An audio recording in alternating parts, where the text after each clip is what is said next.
सुस्वागतम.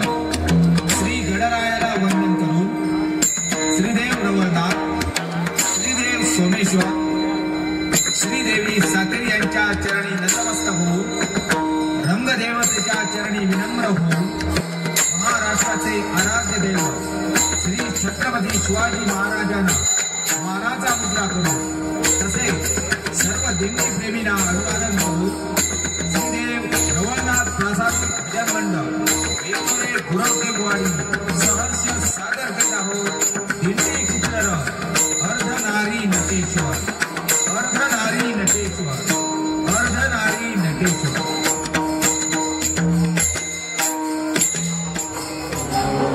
मी ओंकार, मी नादब्रह्म, विश्वाचा आद्य ध्वनी.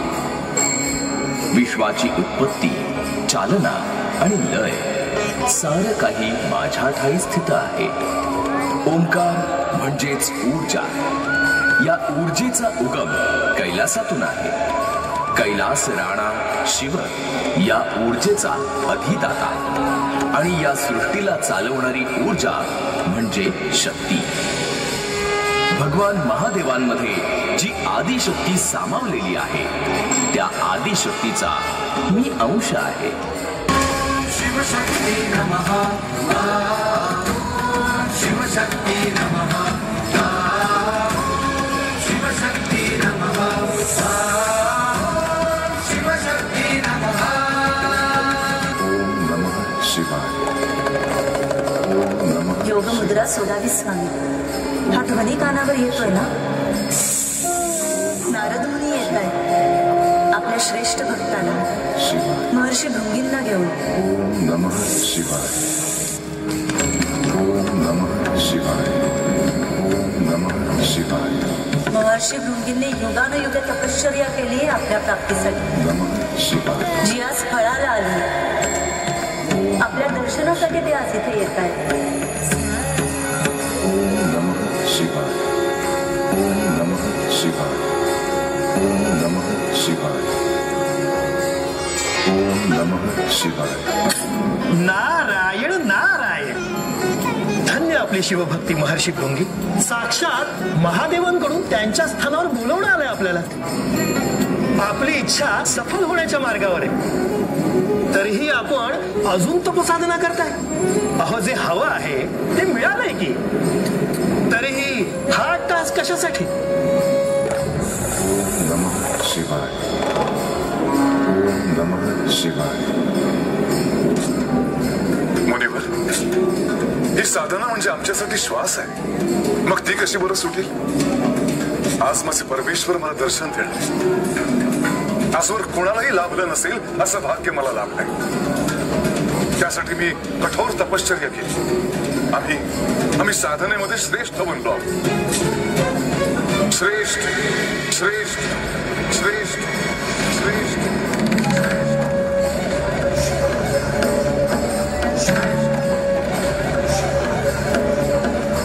स्वामी,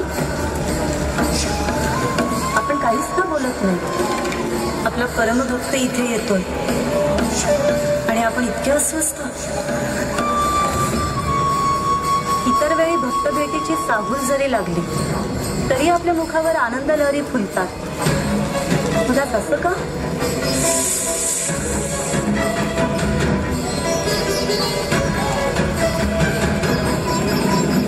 महर्षी भृंगींच्या तपसाधनेत काही कमतरता तर राहिली नाहीये ना? आता कधी एकदा महादेवांचं दर्शन होतंय असं झालं. तुम्ही तिकडेही पाहालच नारद मुनी. साक्षात महादेवही म्हणतील, भृंगी तुझ्यासारखा भक्त आजवर झालाच नाही.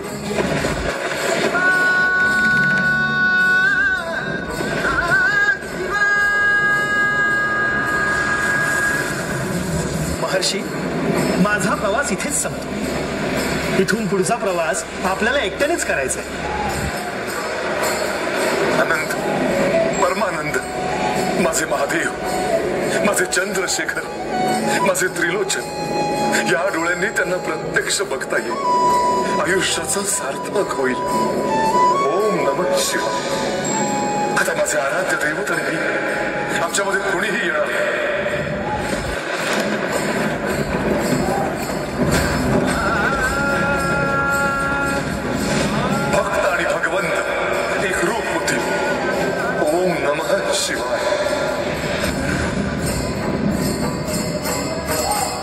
नारायण नारायण. ज्ञानाने साधकाला वैराग्य तरी मिळतं किंवा तो सर्वज्ञ होतो. भृंगीच्या मनावर अहंकाराची पुट चढलीत. मग भगवंताचं दर्शन व्हावं तरी कसं? नारायण नारायण नारायण नारायण. ओम नमः शिवाय.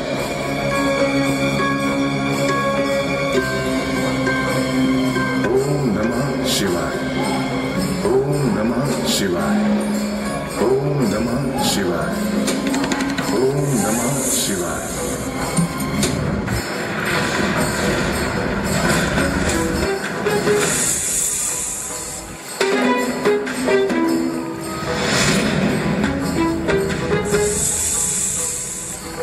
यावे मुनिवर, स्वागत आहे आपलं.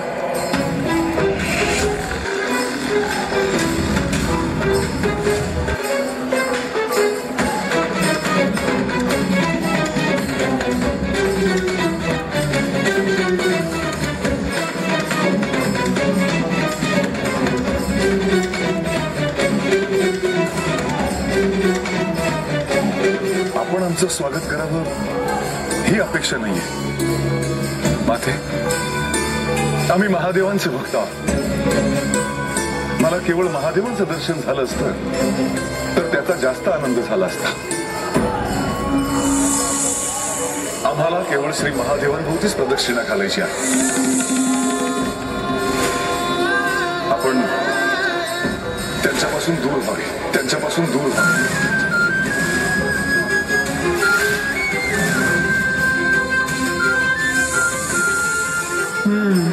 म्हणून आपण मगापासून असे अस्वस्थ आहात. कसला विचार करताय माते? आम्हाला श्री महादेवांभोवती प्रदक्षिणा घालताना कुठलाही व्यत्यय नकोय. आपण इकडून उठावे. इकडून उठावे. इकडून उठावे.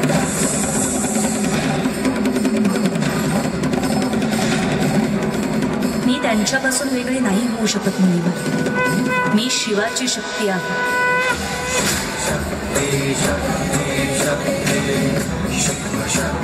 असं आपण ठरवत असाल, पण मग म्हणून आम्ही ते मान्य करावं. आपण मान्य करा अथवा नका करू, पण त्यामुळे सत्य बदलणार नाही.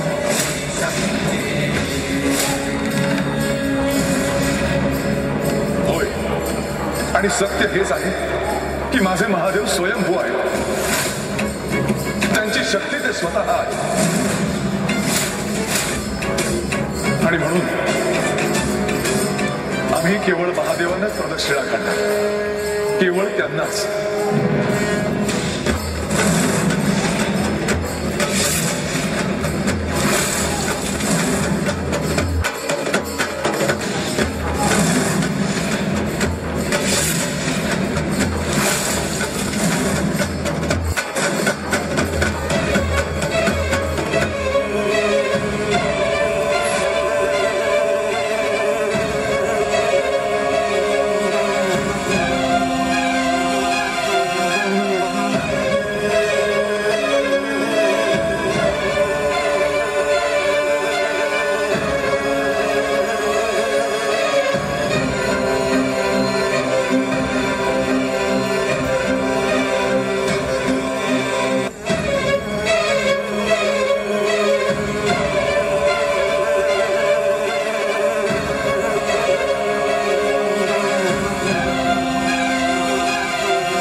या स्मितहास्याचा अर्थ कळेल माते? अर्थ न कळण्या इतके अजाण आहात का आपण? माते, मुनिवर, केवळ जटेला प्रदक्षिणा घालून पूर्ण प्रदक्षिणेचं पुण्य नाही मिळत मुनिवर.